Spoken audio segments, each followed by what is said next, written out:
Well, welcome everyone to this Life with Breath and Reducing Stress podcast with the legend, Nancy Rothstein, who is just an amazing woman who I'm so happy to be able to share some time with tonight. She has been on the cutting edge of helping people for many decades to live a more optimal life during the day and a more dynamic sleep at night. If folks can't sleep well, they can't live well. And Nancy is a contributor to many media outlets throughout the country, nationally. She's also an author.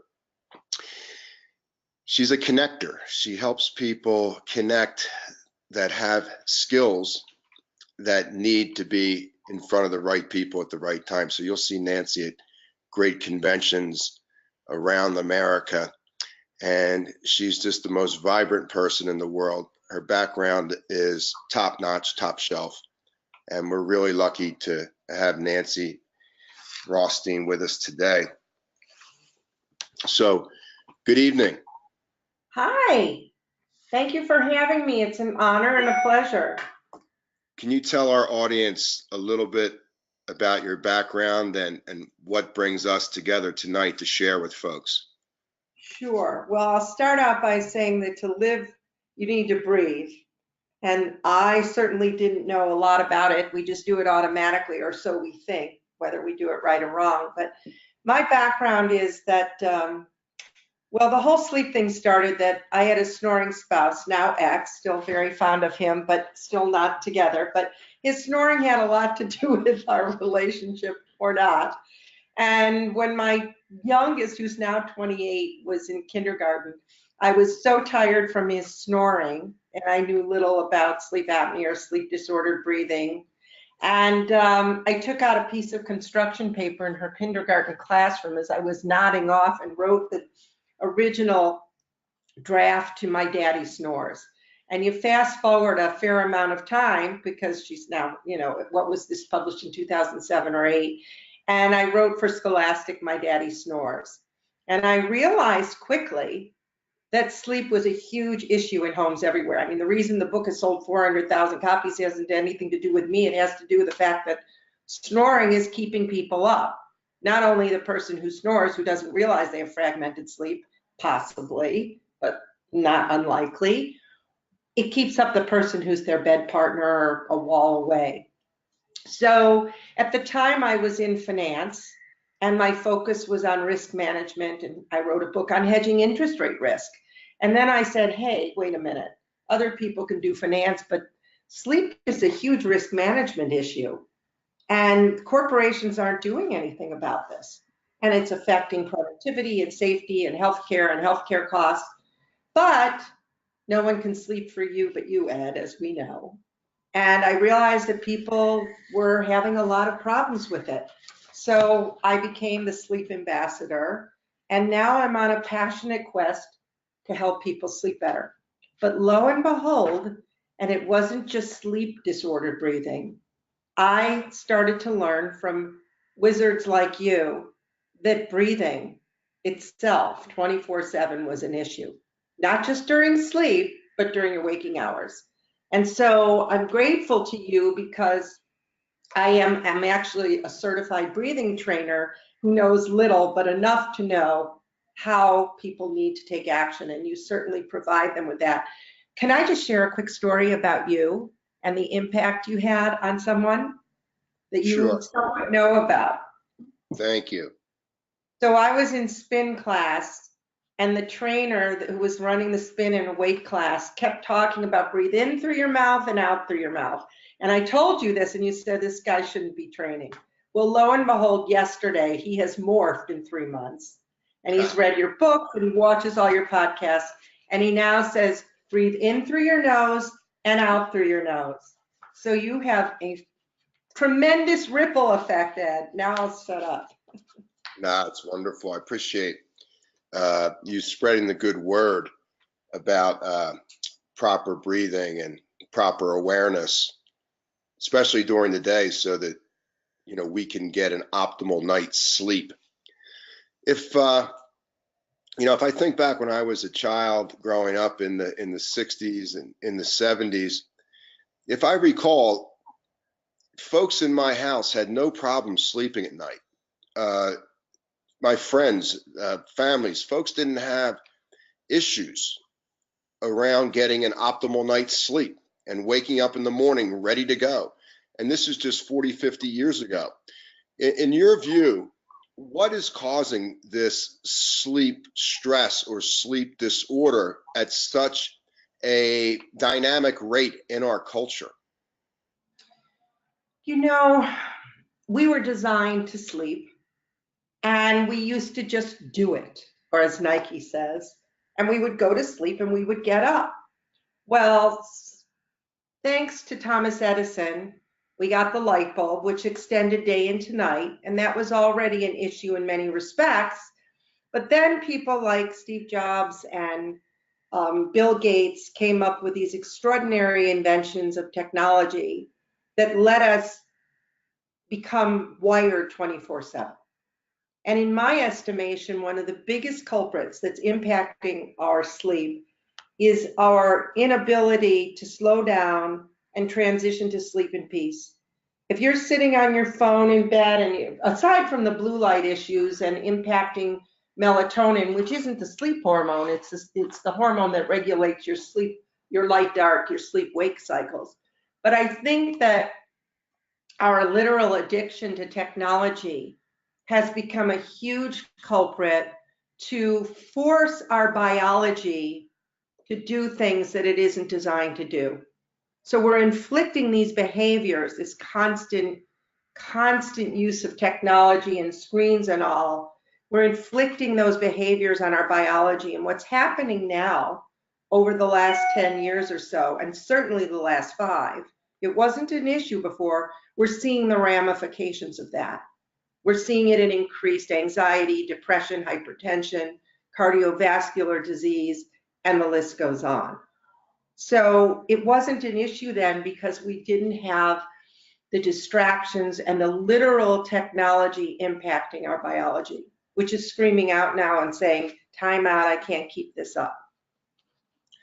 Yeah, that's wonderful. If I could offer, if you look back simply in the last 100 years, all the things that have been brought into our culture to create comfort for us, to make life easier on some level, have seemed to really disturb the ultradian and circadian rhythms that the body is naturally flowing with through light and dark, through hot and cold, through high tide and low tide. And it seems the more comfort that we present to ourselves, on some level, at the other end of the spectrum, we seem to be creating stress and disease.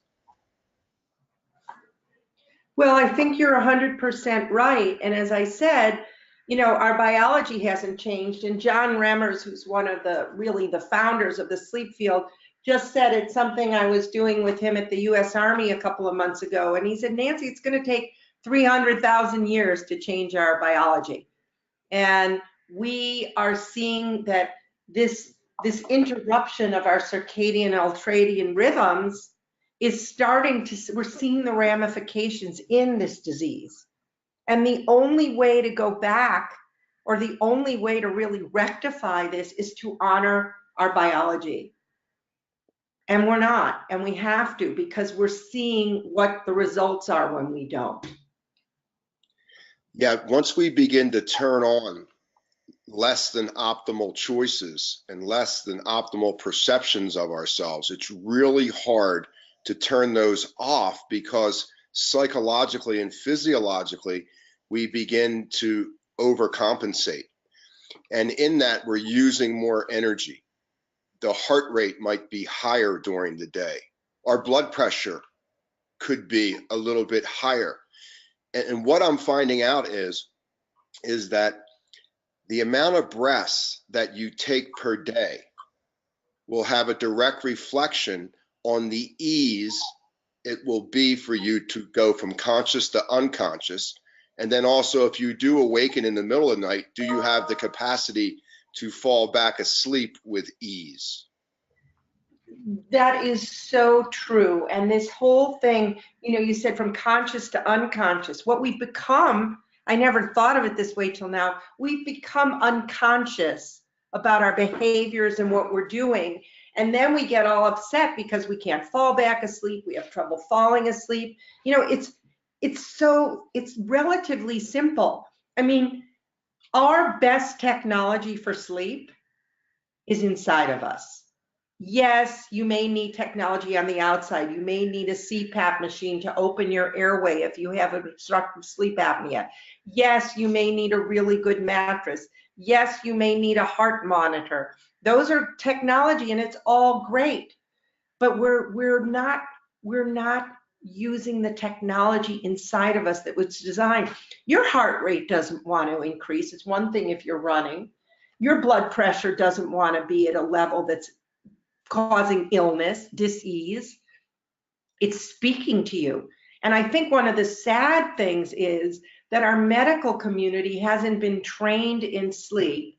I mean, the average medical school student gets about 4 to 6 hours of training distinctly in sleep, and yet it's tied to everything. And it used to be when I first got in this field, people said, well, you don't die from not sleeping. Well, you actually do die from not sleeping. You Right. cannot go without sleep any more than you can go without food or water. So, but what I continue to learn from you, Ed, is all of these bridges, all of these connections of all of these factors about how we sleep and how we breathe. I mean, the average person, I would think 0.1% of the world knows tell us what overbreathing is. I mean, what does it mean to use more energy because we're overbreathing? And how do you know if you are overbreathing? Most people have no clue. Well, my thing with folks is, number one, from the time we wake up in the morning, how can we be as efficient as possible with the time that we have with our preferences of what we would like to achieve during the day? So how do we get from point A to point B with the highest quality of cognition and intuition, with the lowest heart rate as possible, optimal blood pressure, really sweet neurochemistry that produces curiosity and thinking outside of the box, and broadening our mental bandwidth, and also at the same time teaching the body that it's okay to burn fat and not store fat. So when you think about over breathing, what we're doing is we're running too hot. We're overheating the system. Nerve endings in the body are becoming acidic, and we begin to lose that natural insulation that we have as a child to constantly be in the present moment, free of fear and positive of what is going to happen next. So as we begin to slow things down, everything begins to become neuroplastic in our life if we want to become more aware of our perceptions, our behaviors, our choices. So if you're over breathing during the day, you're using more energy than your body has allotted for you to spend during your conscious hours. The brain will then go into the body and it will steal energy from the next day that's on reserve, and it'll begin to use it today. Now, you might get away with that for a little bit, but eventually you're going to hit rock bottom. And when you're exhausted, when your adrenals are fatigued, when your body is acidic, when there is this constant ungrounded thinking, we tend to wear ourselves out during the day. And then when we finally reach sleep, the brain is stressed to the point that it thinks we're not in a safe environment, that we are hunting or something is hunting us. And in that, the brain is on guard for some sort of artificial intruder that is not real, but it seems real to the brain, because on some level, the brain is unconscious. It doesn't actually know what's real and what's not. The mind makes that. So if we can get folks during the day to stop over breathing, what that would mean simply in the initial stage, level one, would be to close your mouth. The mouth is designed to eat and the nose is designed to breathe. The mouth can no more easily breathe than the nose can eat. So we have to discipline ourselves not to use any more energy than we need to achieve the goal that's in front of us in this moment and remain completely present with it. And practice this on a daily basis. So that's just so well said, but so hard for somebody to employ.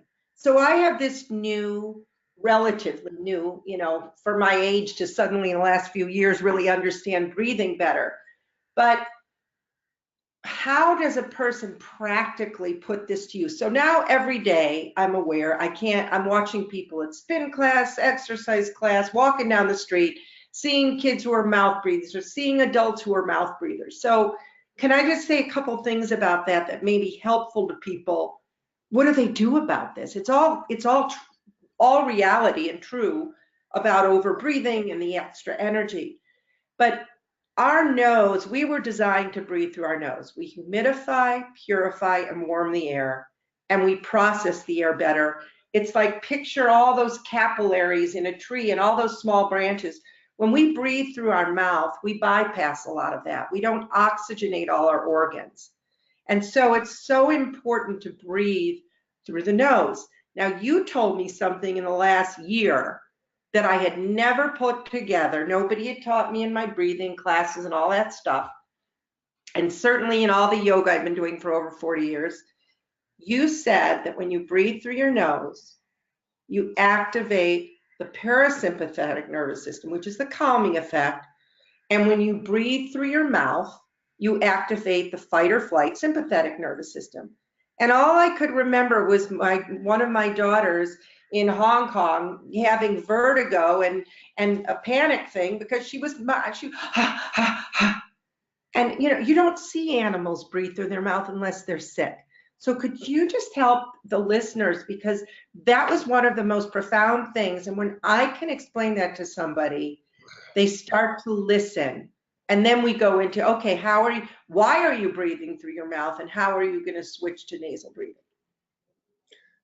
Well, let's just start with the fact that the nostril breathing, especially on the inhale, is going to do two things to make us more efficient in the mind-body connection.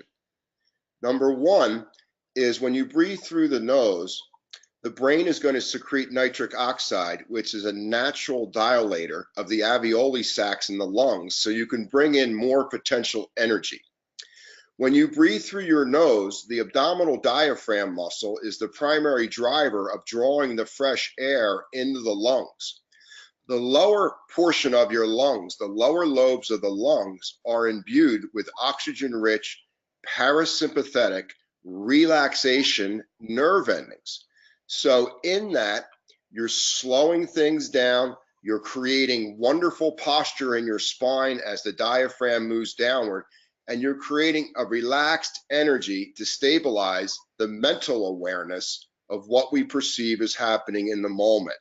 So just getting that breath to come in through the nose, optimizing the nitric oxide, and then getting the great posture from the diaphragm moving downward and drawing the air into the lower lobes of your lungs, right there, that is a full-on preventative healthcare product for anyone to reduce inflammation, lower excessive amounts of inflammation, to bring your heart rate down, to have quality thoughts before you have quantity thoughts, and also to constantly look at the alignment of the spine and how that spinal alignment is going to relate to your mind, how you feel about yourself.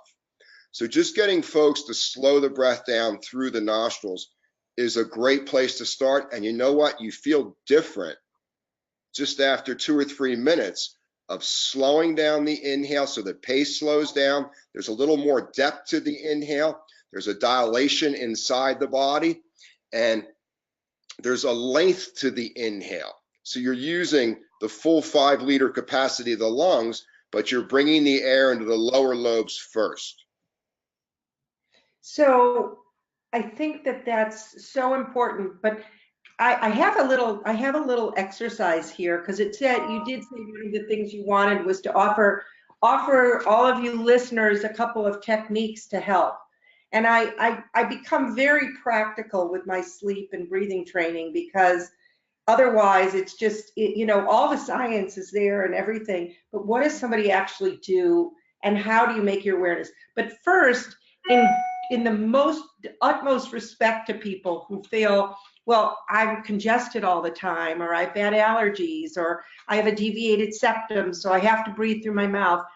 That I want to just tackle first quickly. You need to find out, you need to see an ENT or somebody if you feel you can't nasal breathe. And you have to find somebody who's probably educated in sleep breathing because you want to make sure that they understand what options are for you.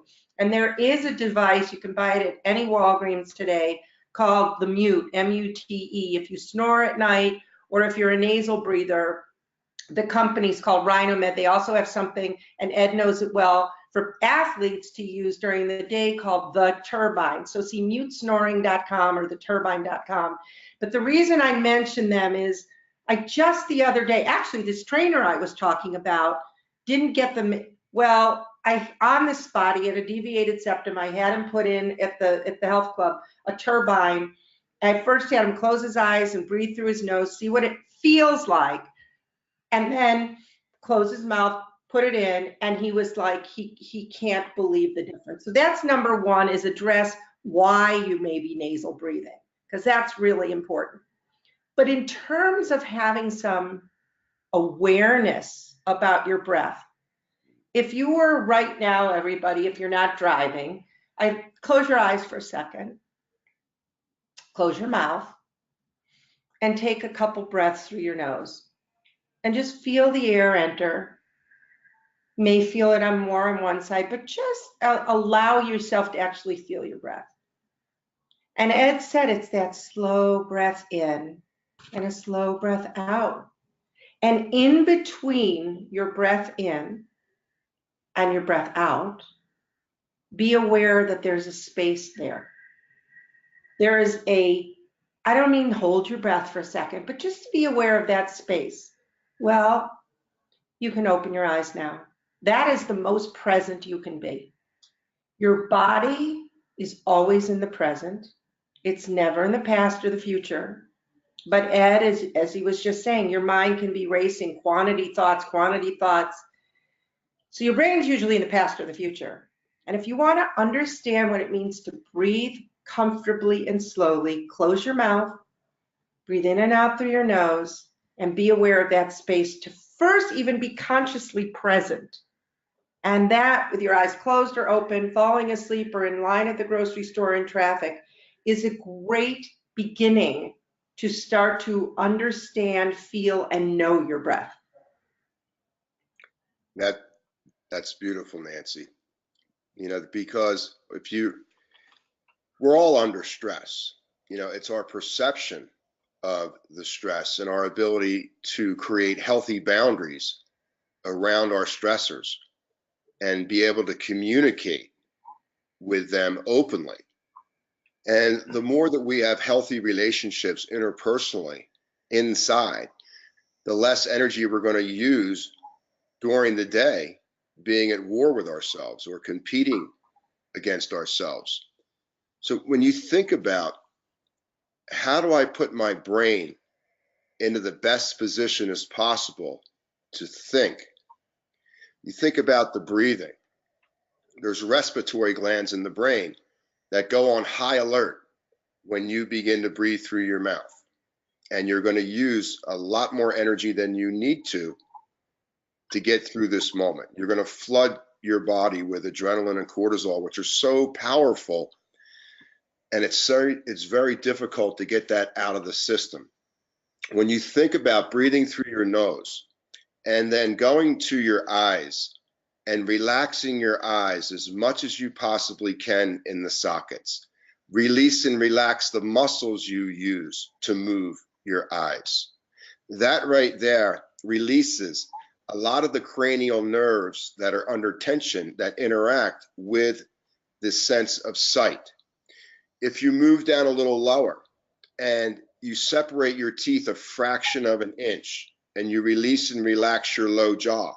Again, you're getting a lubricated, warm response through those early cranial nerves that are so tied in to the facial features of the face. If you can teach yourself, remind yourself to have the tongue rest on the upper palate. This opens the airway of the maxilla and makes it very easy to get that air into your body. You notice when you breathe through your mouth, the top of the tongue can't rest on the hard palate, and that disturbs the brain.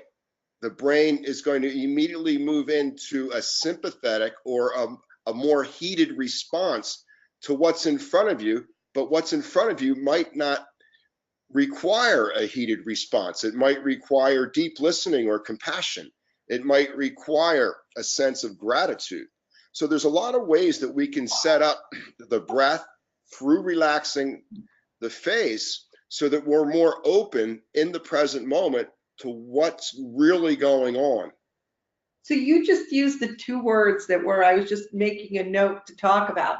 And the first one was that you were talking first about the eyes, and then you were talking about the mouth. And first of all, the roof of your mouth. So I did myofunctional therapy for a year, which everybody, myofunctional therapy is about learning how to suck, swallow, and breathe. And one of the key things is that your tongue should be resting up on the upper roof of your mouth. And so for a year or two, I just stopped it not too long ago. I would get these pings during the day, and it would say, it was my words, but to remind me to be aware, and now it's a habit. My tongue is resting happily on the spot being on the upper palate. So that's really important and something that takes some practice, because many of us don't know where our tongue should rest, including speech pathologists. But we're all learning this. The second key word you said was gratitude. So when you talked about the eye muscles and when you talked about the tongue resting in the mouth, one way to instill this and to make it more conscious and bring yourself more present is to express gratitude to those parts of your body.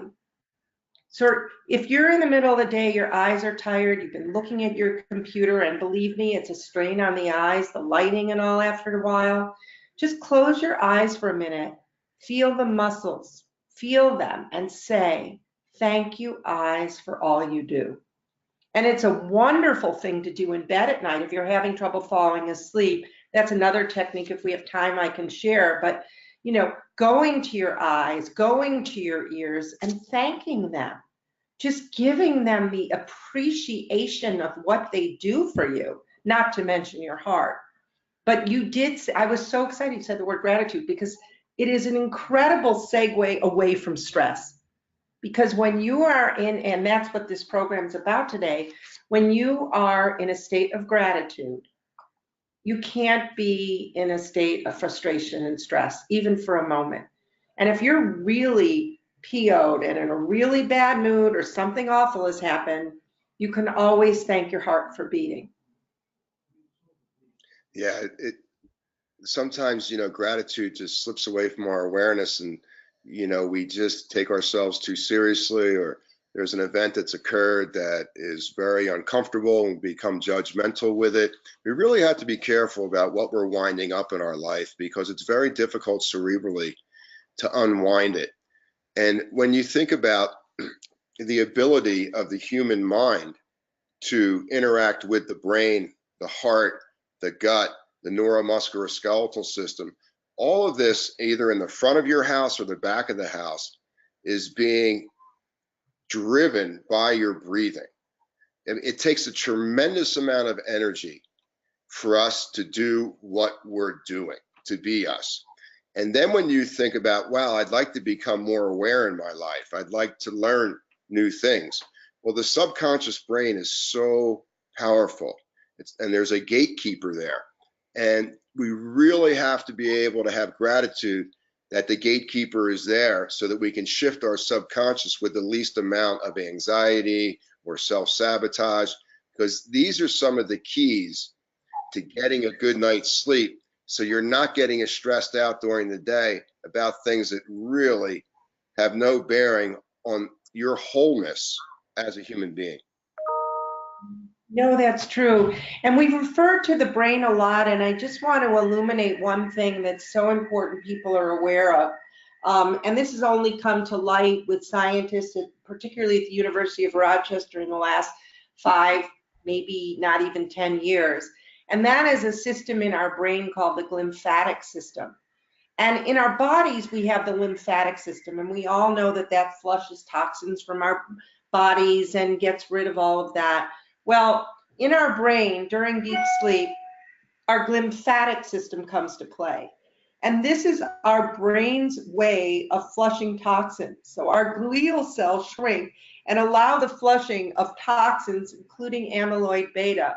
And what happens when we don't get proper sleep quantity, quality, is that our brain becomes like a dirty kitchen. And over time, that's why we're seeing more Alzheimer's. There's a very distinct connection, more and more research coming out about it, and premature dementia and things, because our brain isn't being cleansed. And our brain isn't being cleansed because we're not sleeping well, we're sleep deprived. And so, and it isn't just, good sleep habits are essential, but an untreated sleep disorder such as obstructive sleep apnea or restless leg is going to further fragment our sleep in ways that do have a direct correlation on how well we can or can't function during the day, in cardiovascular disease and hypertension. So, the breathing is just so key to everything that we do during our waking and sleeping hours. And so if you don't know much about breathing and how to breathe properly, then, it really, and yes, it is a plug for Ed and following his work and reading Life with Breath, because this is something we shouldn't need to be trained about how to breathe. But unfortunately, the way our culture is, our society, and the this crazy pace we keep, we're causing, not to mention environmental factors, the air quality, the this, the that, and you want to live well, then you really need to address it. So I have a couple questions for you, but go ahead and if you have a response to that. Well, one of the things that I've had some great success with around the eyes and around the brow, along the low jawline, along the mandible, is tapping. And tapping with conscious breathing. And in the conscious breathing, number one is I'm trying to focus attention, mental attention, with intention. And I try to weave these as one item rather than attention and intention being different. So I'll just really get control of my breath, and I'll let it be so slow that if I have powdered sugar on my upper lip, I wouldn't disturb the powdered sugar. And I'm following the flow of this breath, and I'm tapping along these lines with the mental attention and intention mentally of what I want in that moment of my life. And the cranial nerves that are so tied into the face play such a huge role in regard to our perception of what is going to happen in the next moment. And when we can really relax those cranial nerves, the earlier ones, the 1 through 6, are deeply tied in to all the myofascial nerve endings, and there's so much blood flow through the face. And then you finally make your way back to your vagus nerve, your 10th cranial nerve. And that's kind of a master switch in regard to utilizing the highest level of mental energy in a calm way physically. So again, you're using the least amount of energy as possible, and you're always burning fat instead of sugar. So getting the cranial nerves in a way that they can be lubricated and warm, not fried. We really can see through maybe some of the past stressors that are in the subconscious brain and stay calm with those when they do come up. And they come up a lot. Yeah. And most of us get immersed, and a lot of the time, no matter how enlightened we are, we can get immersed and overwhelmed in these thoughts and all this stuff. What did Mark Twain said? 95% of what we worry about never happens. And this is so, but what's the practical way to do that? I mean, it's a tall order to just say, you know, I'm going to do these things, and I'm going, whether it's tapping, and by the way, anybody, aside from all of Ed's work with it, thetappingsolution.com, Nick Ortner's done a lot of work, and he just had a big tapping summit, and I participated in it. And it's it takes a leap of, wow, some people might say, oh, tapping, are you kidding me? Pay attention. And maybe that's it.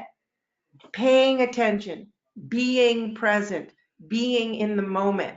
And again, when you suggest these things, that's why I said to be aware of the space between the breath in and breath out. It was because that space brings your body and your mind together. So you can do these things. And so you can give your brain the peace and calm it needs. And our bodies are just such extraordinary machines. I mean, and each of us are different. We may have similar mechanisms in how we function, but we're each our own blueprint. And yet we're just seeing so much dis-ease, so much illness, so much unhappiness and frustration when we were designed to thrive. And I think that anything we can do and take baby steps. I mean, take baby steps with what Ed's saying, because the outcome of small changes and adaptations in your breathing and in your sleep habits, for that matter, have huge positive factors that you can see quickly. It's not like it's going to take years. If you learn how to breathe nasally versus through your mouth, it's not going to take years to see how much better you feel. Well, this is 100% right. And, one thing you can think about to be aware of is when you're stressed or there's a sense of incoherence with the present moment, you'll notice the first thing that gets shorter is your exhale. And your exhale starts to get shorter as the brain senses threat. This is not time to relax and burn fat. This is time to organize the War Department and go off into this battle to slay these thoughts and feelings and behaviors.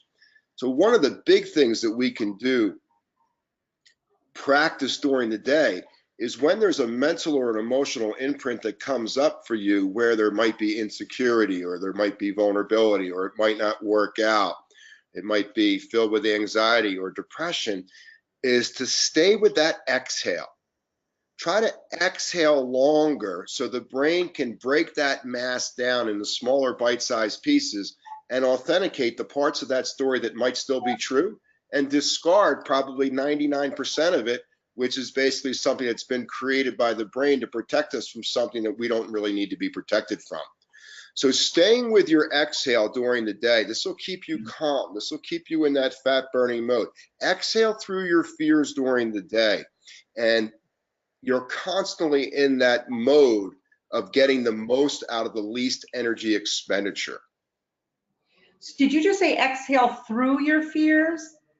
Exhale through your fears. And another, yes. Yeah, go ahead. No, that's good. So exhale your fears.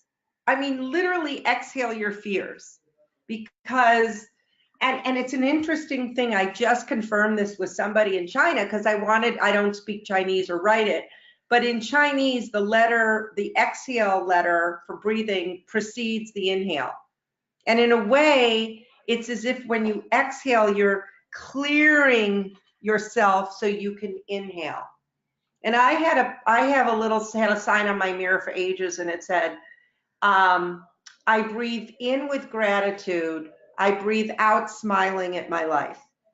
And then I was just listening to something. It's what is today, the 14th day maybe, or 15th day of Deepak Chopra and Oprah's 21-day meditation experience about turning gratitude into grace. And it said something about exhaling gratitude. You're so grateful that you could breathe. But however you look at it, do try to slow down that exhale And so that when you inhale, you're clear. You can, and then inhale and exhale through your nose. And as I said, if you're congested, then find out why and see what you can do. See about using a neti pot, Netipot. I mean, I use one every day. But this exhale your fears was just a really extraordinary thing today. And somebody say, oh yeah, how am I going to exhale my fears? If you're even aware of your fears in a moment, you already are on the road to getting beyond them. It's the fears that you're not, they're impacting your breathing speed. They're impacting the rapidity with which you breathe. And you don't eat, because you're in fight or flight, you don't even realize it. You're running from the lions. When in fact, if you said, well, there's a fence there, the lions aren't getting to me, why am I so scared? And you just were aware of your fears and you breathe them out, you're going to be able to process them better. Not to acknowledge that you're scared, and you acknowledge that you're unhappy, and you acknowledge that you're angry, but it's not who you are. It's not who you need to be with a capital B. And so your breath allows you to be present in your awareness about what's impacting how you're feeling, and allows you to process it in a healthier way. Does that make sense? Makes 100% sense. Why don't we apply mental reasoning with the breath and sit back and enjoy the ride? Breathing and mental cognition do not need to be separate from each other. They're actually closely linked. So when we can do slow motion breathing, say you have 5 minutes, 2 minutes, whatever, go back to that facial alignment. Start with the eyes, reset them back in the sockets, release and relax the low jaw, and allow the tongue to rest on the upper palate. So there's 4 things. Slow the breath down, relax your eyes and jaw, and allow the tongue to rest on the upper palate. Right there, you're setting in motion, either consciously, unconsciously, or subconsciously, neuroplasticity to take place. So as you breathe slowly, on a scale of 1 to 10, maybe you pick an uncomfortable emotion that has been moving through you for years. You acknowledge the emotion. You forgive yourself and the emotion. You say, I love you to the emotion. You thank the emotion, and then you let it go. You release it. And you can muscle test yourself with this stuff, and you can clear these toxic emotions and thoughts using your mind and breath with simply a little releasing technique of intention around forgiveness, love, and thanking that flow of energy, because it's not yours. It just seems like it's you. It's not you. So it's an amazing way to get a better night's sleep by doing processing work like this, so you're lightening the load that you're carrying in your upper shoulders, your upper back. So that is a beautiful segue. First of all, everybody, did you really hear that? I mean, you pick an uncomfortable emotion, you forgive yourself for the emotion. The emotion isn't you. And the emotion, why at 50 carry something that happened to you at 5? So it's still impacting your everyday. And we all have something like that. Why not acknowledge it? Hug yourself at 5 years old and say, I forgive you. It's done. But now I'm going to hug you myself as a 5-year-old and let it go. I mean, this is the kind of stuff people carry all day. And yes, in their shoulders, in their heart, in their mind. So one way, and you mentioned get better night's sleep. So another technique I think is a beautiful technique is Maya Angelou said, let gratitude be the pillow upon which you kneel to say your nightly prayer. Mm. And when, as I said earlier, you're in a state of gratitude, you can't be angry, frustrated. I'm not saying, one of my daughters is a psychotherapist, so I'm not saying ignore your feelings, but you want to sleep and you want to sleep in peace. And you don't want to go into sleep having all kinds of horrific dreams because you're upset, you're angry, you're scared. You want to go to sleep in peace. So you go to gratitude, as Maya Angelou said.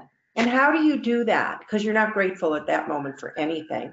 And you're thinking about work tomorrow or a presentation or something that upset you with a family member. So what you do is you go to your heart and you listen and you feel your heartbeat. Because guess what? Your heart isn't stopping for the night. Your heart never stops. And how many times in your life and in your day do you thank your heart for its beat? So you're in bed and you say, heart, put your hands on your heart.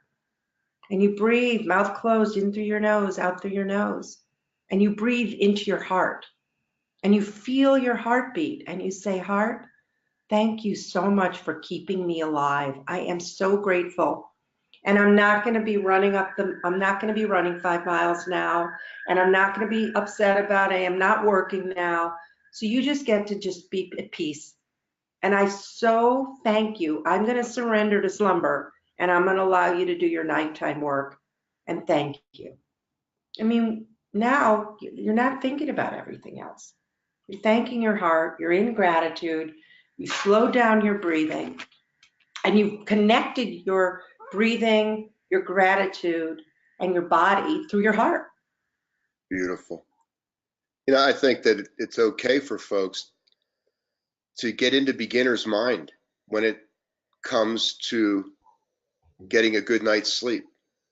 You know, when I go to my heart, when I'm centered enough to remember that my heart is always there for me, no matter what the mental imprint is, especially the scary ones, I notice my heart doesn't know how to be scared. There is like everything is just simply something that it sees, and there's never any negativity coming out of my heart. Maybe my ego will camouflage itself and pretend it's the heart, and that gets a little tricky sometimes. Is it the brain or my heart? But when you're truly in your heart, there's a fearless existence of gratitude. There's a sense of being grateful for whatever you're going through because it's temporary. Failure doesn't exist. There's only lessons. And as long as we can balance that student-teacher relationship inside, it's so much easier to get a good night's sleep. Yep. Well, you're so right. Failure. Well, you just said my ego. What did you say? My ego camouflages my heart with anger, and my heart's never really angry, and it isn't. Why would your heart be angry? Your heart may suffer from anger. It may be stressed from anger, but your heart is never angry. And that's just absolutely beautiful. But yes, I mean, I think we just need to go back to simplicity. I mean, I've often said we've lost the simplicity of sleep, and it really isn't going, yes, it is going back to beginners, but it's just honoring our physiological, mental, emotional, and spiritual function.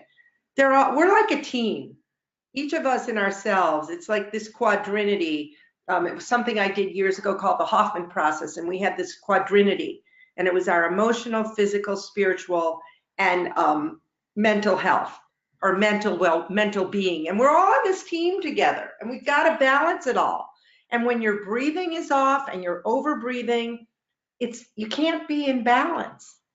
And so finding ways and tools and mechanisms, and Ed, certainly you're one of the masters in the world on these techniques to learn how to breathe properly.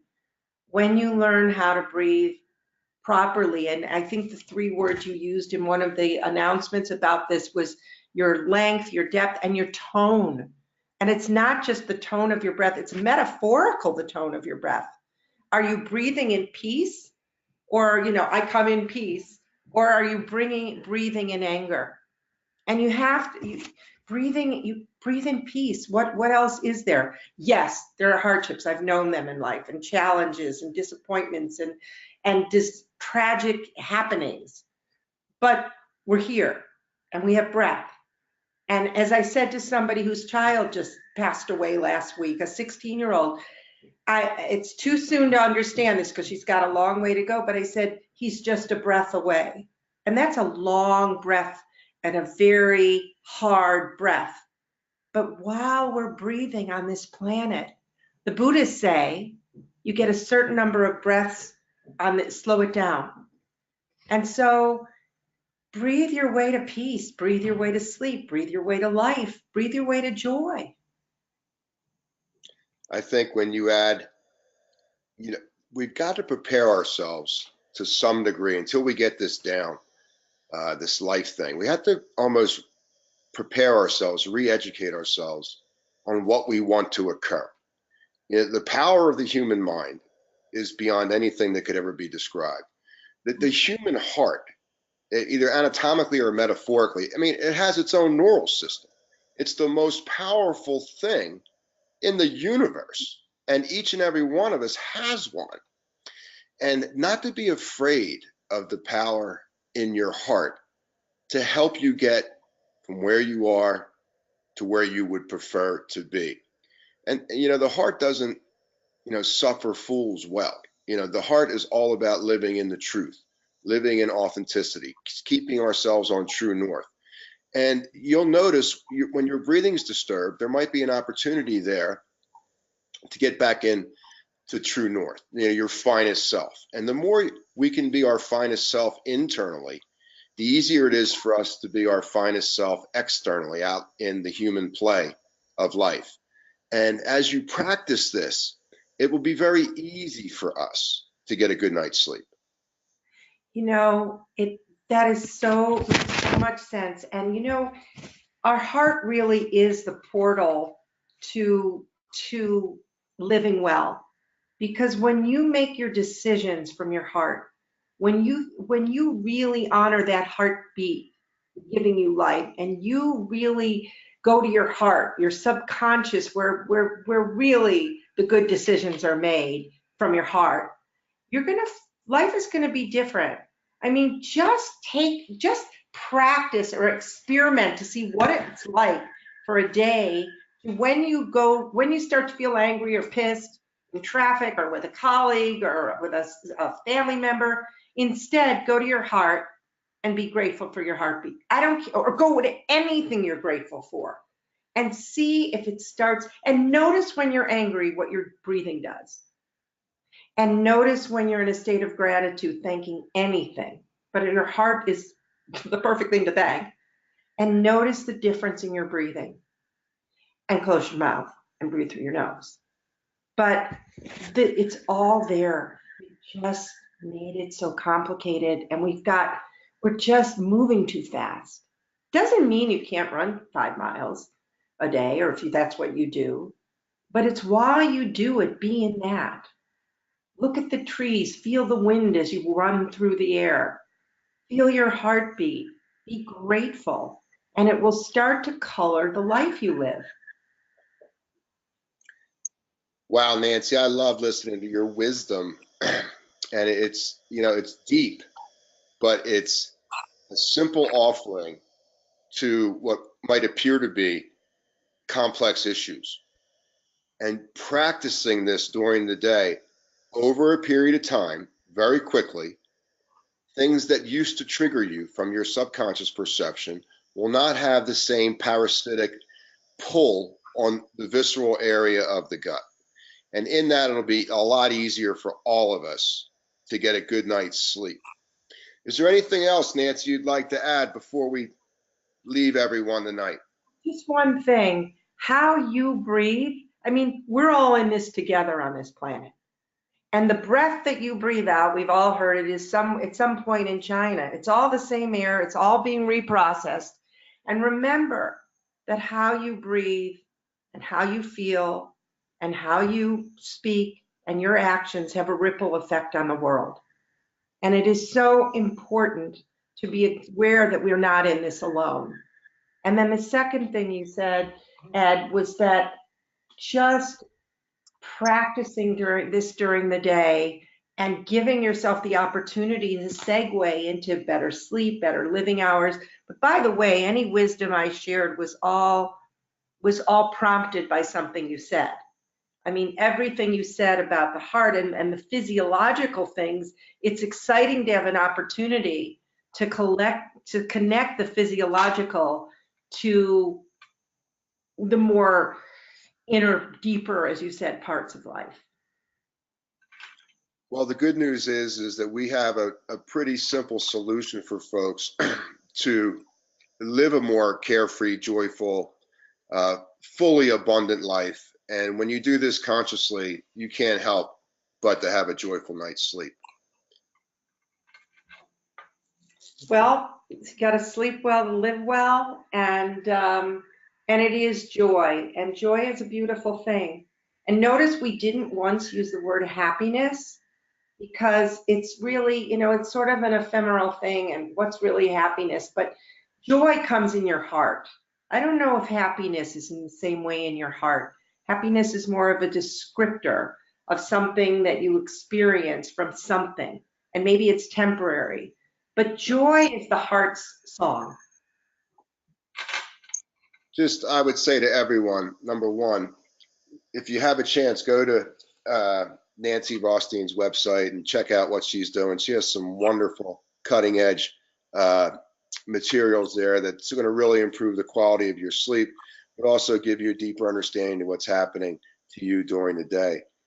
Nancy, I want to thank you from the bottom of my heart. I love you. Thank you so much for sharing an hour with me tonight. Love you too. Have a beautiful evening, everyone. Sweet dreams. God bless. God bless.